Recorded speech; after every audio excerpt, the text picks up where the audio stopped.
going on, guys? All right, it's time to talk about where we are this week. Last week I told you we'd discuss it. Well, here we are. Look like a place you want to camp? We're camped over at Salton City by the Salton Sea.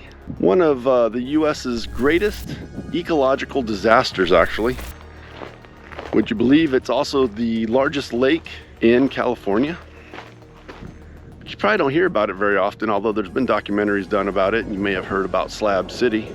We're camping out here. Why would we want to come camp out here? Why would anybody want to come camp out here? Well, where we're camping over by Ocotillo Wells, I think that's how you say it. Ocotillo Wells off-road area. Over 80,000 acres of off-road trails and 4x4 playground area. It's pretty amazing. But even if you're not into off-roading, why would you come here to camp? Well, number one, there's lots of camping. And it's all free. A lot of it's free anyway. And where we're at, there's a spot nearby that they give you dumpsters for your trash, and there's some vault toilets if you need it. You can camp down in the valley, on the valley floor. It gets really crowded on the weekends, but during the week it's been absolutely deserted. And we're here in March. But we chose to camp up on a plateau with a view, and I'll show you some of that too.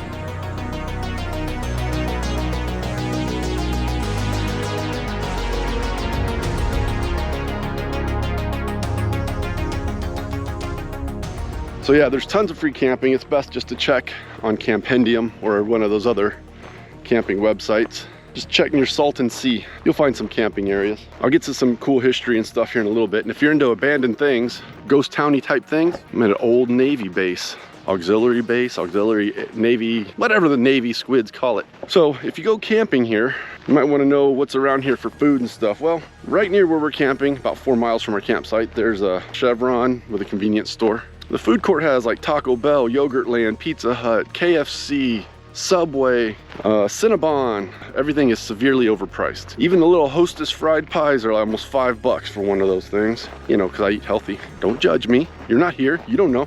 You're not an off-roader. Why would you bother coming here? Well, there's some reasons. It's not just about off-roading. The Anza-Borrego State Park is also here.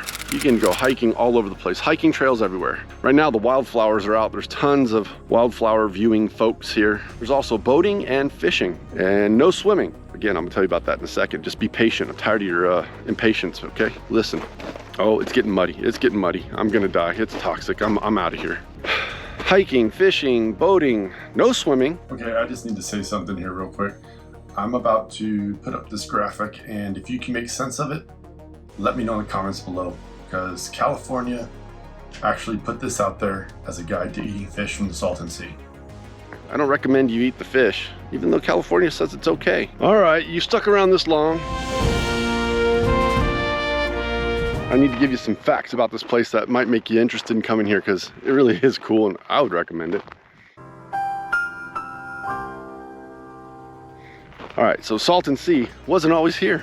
It's man-made, but not intentionally man-made. Yeah, I know, could have been really cool, but the government was involved. All right, let's drop some quick facts. Won't take very long, so pay attention. So in 1905, the old Salton Sea didn't exist, but all the farmers and the water folks, they were making irrigation ditches and canals and stuff for farming and diverting Colorado River water into the fields. And they built dikes and all this stuff. But in 1905, one of the irrigation dikes that were diverting water into the fields for farmers, it burst. And for 2 years, the water ran into the valley and made this lake. They finally fixed it. And the lake would have eventually dried up on its own. Except back in the day, before they were worried about water, farmers would just flood their fields, and that's how they irrigated. They just flooded it, and that was it. The extra water would run off. Well, guess where the extra water ran off to? Ta-da! Here. So that kept the levels of the lake actually rising. So some notable little events. 1940s, the Navy made a base.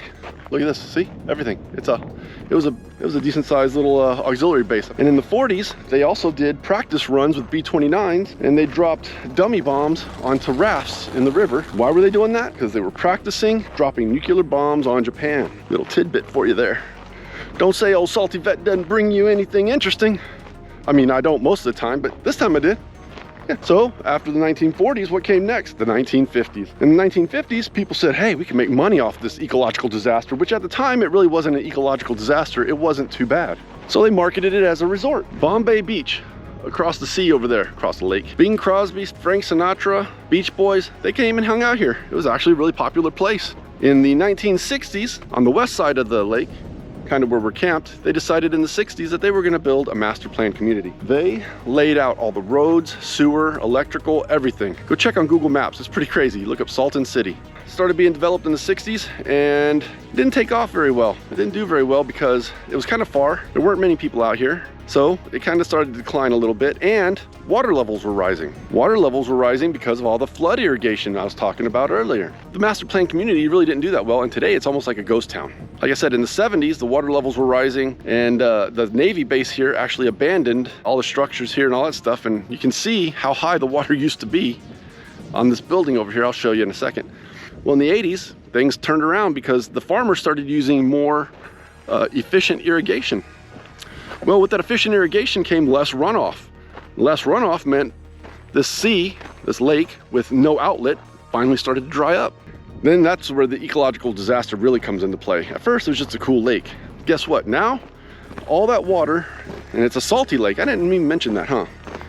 It's actually salty. When the water starts receding, all the salt starts getting concentrated. All the pollutants and fertilizers from all the farmers also start getting concentrated. So, hence today, you have a toxic lake. The lake's drying up, which leaves a lot of exposed lake bed. Well, guess what happens with exposed lake bed? This exposed lake bed is dusty. Guess what happens when it's windy? Blows all this dust. You've got toxic dust blowing everywhere. So what does that leave us today? Why would you want to come here? Well, I'm not gonna go swimming. I'm not gonna eat the fish. As a matter of fact, I'm not gonna go in the water. I stand near it. And I'm not in the dust. So, have you been here?